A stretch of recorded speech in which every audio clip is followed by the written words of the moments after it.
France জুড়ে আবারও অস্থিরতা। বুধবার ভোরে দেশটির মহাসড়ক ও গ্যাস স্টেশন অবরোধ করে আগুন জ্বালিয়ে দেয় বিক্ষোভকারীরা। পরিস্থিতি নিয়ন্ত্রণে রাখতে প্রায় ৮০,০০০ পুলিশ মোতায়েন করা হয়েছে।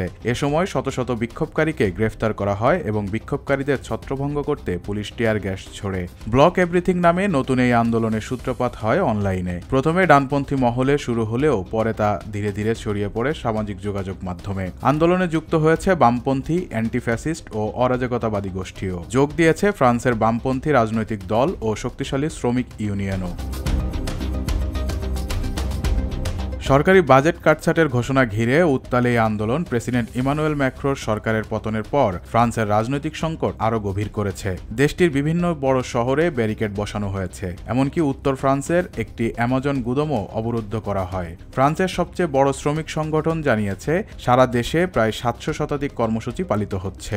রাজধানী প্যারিসেও একাধিক প্রবেশপথে ব্যারিকেড বসানো হয়। এতে জনজীবনে চরম ভোগান্তির সৃষ্টি হয়েছে। ট্রেন স্টেশন গার দু নরের সামনে শত শত মানুষ অবস্থান নিলেও পুলিশের টিয়ার গ্যাসে তারা সরেননি। এদিকে প্যারিসের একটি স্কুলের বাইরে শিক্ষার্থীদের সঙ্গে পুলিশের সংঘর্ষের ঘটনাও ঘটেছে। শিক্ষার্থীরা প্রবেশপথ অবরোধ করলে পুলিশ জোর করে দরজা খুলে ভিতরে ঢোকে এবং টিয়ার গ্যাস নিক্ষেপ করে। এর আগেও একই এলাকায় পরিবহন শ্রমিকদের ডাকা ধর্মঘটও পুলিশ ভেঙে দেয়।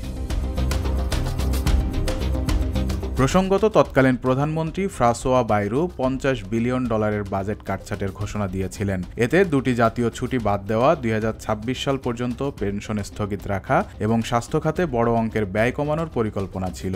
এসবের বিরুদ্ধেই সংসদে অনাস্থা ভোটে ফরাসি সরকারের পতন ঘটে। তবে সরকার পতনের পরও ক্ষোভ প্রশমিত হয়নি। অনেকেই এখন সরাসরি প্রেসিডেন্ট ম্যাক্রোর পদত্যাগ দাবি করছেন। ইতিমধ্যেই তিনি তার ঘনিষ্ঠ সহযোগী সেবাস্তিয়ে লেকোর্নোকিকে পঞ্চম প্রধানমন্ত্রী হিসাবে নিয়োগ দিয়েছেন। এদিকে বিদায়ী স্বরাষ্ট্রমন্ত্রী ব্রুনো রেতাইও জানিয়েছেন কোনো ধরনের সহিংসতা বরদাস্ত করা হবে না, আর তাই ৮০,০০০ পুলিশ মাঠে নামানো হয়েছে। উল্লেখ্য, এমন কড়াকড়ি নিরাপত্তা ব্যবস্থা ফ্রান্সের সর্বশেষ দেখা গিয়েছিল ২০১৮ সালে ইয়েলো ভেস্ট আন্দোলনের সময়, যা শুরু হয়েছিল ম্যাক্রোর প্রস্তাবিত জ্বালানি করের বিরোধিতা থেকে।